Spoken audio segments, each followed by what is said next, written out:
Salut et bienvenue dans A Geek Now et aujourd'hui on va parler du 3310.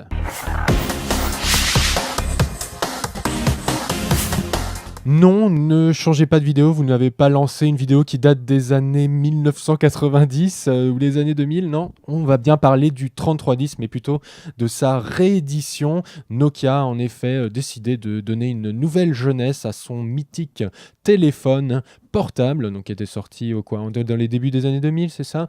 Et donc Sylvain, tu as eu la tâche de tester, de revenir dans le temps et de voir si est-ce que ça vaut le coup de revenir sur ce 3310. Alors on avait un petit sketch de prévu, mais il n'a pas osé le faire. C'est dommage. Je vais pas la faire. Ouais. Alors effectivement, j'ai entre les mains ce petit téléphone. Alors je peux rapprocher un peu de la caméra. Voilà, donc c'est un 3310, nouvelle formule, on va dire. Bon, globalement, effectivement, il garde le design original avec ses formes très arrondies. Après, voilà, c'est... Fin de l'émission. Fin de l'émission, quoi. Non, voilà. Qu'est-ce qu'il propose? Est-ce que déjà il fait plus que le 3310 original? Alors attends, du coup je change mes pages parce qu'on est toujours sur Koh-Lanta. Alors, que propose-t-il de plus, oui. mon cher professeur? En gros, en fait, il propose pas grand-chose de plus. C'est-à-dire que c'est un téléphone jetable, entre guillemets. Ça n'est pas un smartphone, même s'il permet d'aller sur Internet, contrairement effectivement au modèle original. On peut aller sur un truc mobile très, très, très, très basique. Et puis, en fait, on va voir effectivement que le design est un petit peu plus arrondi et surtout beaucoup plus fin. C'est quelque chose qui, en tout cas, en main, il est plutôt pas mal. Voilà, il y a ce côté qui est assez gadget, même très très coloré, parce qu'au niveau des couleurs, là on a du rouge, alors qu'il est davantage orange d'ailleurs. Mais voilà, il y a du rouge, il y a du bleu, et il y a du jaune, il y a aussi du gris pour ceux qui préfèrent quelque chose de plus sobre. Mais c'est vrai que globalement, il n'y a pas énormément de choses qui ont changé. C'est toujours un téléphone mobile très très très basique. Pour aujourd'hui. Moi je trouve que, personnellement, pour avoir eu le 3310 à l'époque et même le 3210, moi j'avais le 3410.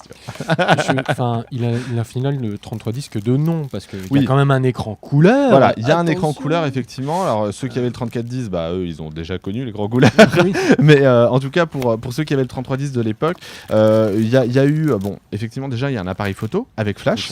C'est quand même. On a essayé de prendre quelques vidéos. C'est pas ça du tout. Ah oui, parce qu'il prend aussi des vidéos. Il ne prend pas que des photos. Bon, rien que les photos, de toute façon, déjà, il vaut mieux pas effectivement en prendre. Parce que dès que tu zoomes, c'est du zoom numérique. Donc les photos sont horribles en termes de qualité. Je me demande d'ailleurs véritablement à quoi ça peut bien servir d'avoir un appareil photo sur ce type de téléphone. Mais bon, globalement, voilà, il y a des petites nouveautés de cet ordre. C'est facile à utiliser. Par exemple, l'interface, elle est intuitive. Alors, c'est un OS propriétaire. Il y a des applications du type effectivement Opera Mobile pour Internet. Le reste, c'est un OS développé par Nokia, mais alors qui n'est plus véritablement Nokia parce que Nokia appartient désormais à Microsoft. Donc là, c'est un conglomérat chinois qui a repris la marque sous son aile.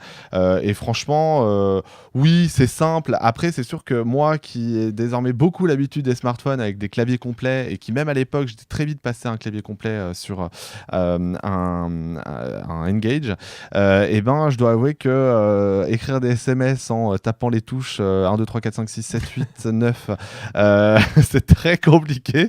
C'est une habitude qu'on a qu'on a perdu très très vite en tout cas, je sais pas pour toi. Mais donc voilà, en fait, il y a le côté nostalgie qui fonctionne assez bien. Mais encore une fois, est-ce qu'aujourd'hui, il y a l'intérêt d'acheter, au-delà de la nostalgie, un téléphone de ce type-là? Les personnes qui sont peut-être allergiques au smartphone. Moi, j'en vois pas mal. Dans les transports, il y a des personnes qui sont encore avec des portables de ce type. C'est des téléphones de remplacement, ce qui se sont fait voler. Peut-être. Non, mais c'est vrai que en termes d'utilité, actuellement, c'est un peu limité. Alors, surtout même en termes de qualité. C'est ça, parce que c'est ça le problème, c'est qu'on pourrait se dire oui, non mais c'est un petit téléphone, ça peut effectivement être utile en cas de pépin. Effectivement, c'est de la 3G maximum, il n'y a pas de, y a pas de 4G. Mais cela étant, le problème c'est qu'il coûte 70 €. Ça c'est le prix chez Orange, mais je crois qu'on peut le trouver un tout petit peu moins cher. Je crois qu'il est il est à 9 € avec un forfait à 1 € chez SFR. Mais Le problème, c'est que pour 69 €, le téléphone se place en concurrence directe avec des smartphones Android à 10 € de plus, tu vois. Alors, c'est pas des des smartphones de malade, mais ça permet quand même d'aller sur du vrai Internet. Enfin, voilà, il y a quand même de quoi faire. Et qui plus est, pour même beaucoup moins cher, genre à 33 € ou à 39 €, et ben on va avoir des petits téléphones mobiles beaucoup plus robustes. Tu vois, des Alcatel, par exemple, qui sont pas mal pour aller sur des chantiers, pour ceux qui travaillent sur des chantiers, qui vont vraiment résister dès qu'on va le faire tomber par terre. Et franchement, là, bon, ça fait un peu cheap. Cela étant, depuis sa première présentation au CES en tout début d'année, et ben le fabricant a rajouté une couche de plastification, je sais pas si ça se dit, à l'arrière, notamment parce que le logo, je ne sais pas si tu te souviens de cette affaire où sur les téléphones il se détachait, voilà, enfin, il se décollait. le logo se décollait. Donc là, non, il est plus en surimpression, il est clairement entre la coque et une fine couche de plastique supplémentaire. Donc voilà, c'est un petit peu moins de cheap que la présentation originale, mais c'est vrai que qu'il n'est pas très... Pour 70 €, c'est pas suffisant. En tout cas, c'est trop cher pour un téléphone de ce type-là qui va ne servir véritablement qu'à téléphoner et à envoyer des messages. Moi, clairement, avec les téléphones à 30 € qu'on a aujourd'hui, des mobiles normaux, il vaut mieux se tourner vers eux parce que en termes de durabilité, je pense que c'est plus idéal. Cela étant, après, au niveau de la batterie, ça tient à peu près 5 jours. Voilà, c'est pas dingue, mais c'est plutôt pas mal. Seulement 5 jours, ça me paraît. Seulement 5 jours, bah ouais, mais ça, c'est parce qu'il y a le Snake. Ah. Parce que du coup, forcément, on est sur un 3310. Alors, c'est un Nokia, donc il y a la sonnerie originale, etc. Blablabla. Mais à côté, il y a aussi le Snake. Alors, petite déception de ce côté-là aussi, parce que c'est pas le Snake original. C'est un jeu de Gameloft qui s'appelle Serpent et qui est pas terrible parce qu'il se joue qu'à 2 touches, la 4 et la 6, et notamment pour aller dans toutes les directions. Alors que le Snake original, on utilisait les touches 2, 4, 6 et 8, me semble-t-il.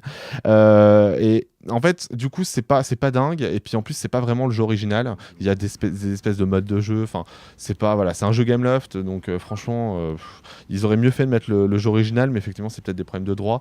Donc finalement, en fait, oui, ça fait marrer les copains quand on se ramène avec ça. Regarde, j'ai un 3310, machin. Mais à 69 €, la nostalgie, la bon dos. Donc voilà, franchement, prenez plutôt les téléphones moins chers si vous avez besoin d'un truc d'appoint. Donc le 3310, c'est une nouvelle édition, c'est un peu plus non que oui, malheureusement. Moi, je vais aller voir si je peux déterrer l'ancien, parce qu'il doit être encore vivant de toute façon. Il est là, il est bien connu. Juste là, si vous mais voulez, oui. Qu'est-ce qu'il était beau, franchement. Regarde, je me sens nostalgique rien de le voir. Exactement, ses mains qui se donnaient la main. Oh là là là là, bref. Magique. Bon, en tout cas, n'hésitez pas à nous dire ce que vous pensez de ce 3310. Peut-être est-ce que vous avez acheté cette nouvelle édition. Vous êtes dit oui, je suis tout aussi nostalgique. On peut quand même regarder la petite différence de la taille. Si tu veux faire le compare avec l'iPhone 6, voilà. Vas-y, fais tomber mon smartphone. Oh, mon Dieu. Je te dirais, voilà, c'est quand même. Au niveau de l'épaisseur, c'est aussi du côté de l'iPhone 6, ça se maintient quand même. Hein, ça va, c'est pas non plus. Bon, si vous avez préféré le 3310 à un iPhone ou à un Samsung Galaxy S8, n'hésitez pas à laisser vos commentaires sous cette vidéo ou sur les réseaux sociaux. IGN France sur Facebook, IGN France sur Twitter. Nous, on se dit à très vite pour d'autres tests de téléphone. J'espère. Peut-être le 3410, nouvelle version. Plus des smartphones, qu'on ait quelque chose à se mettre sous la dent. On se retrouve très vite sur IGN France. Ciao. Salut.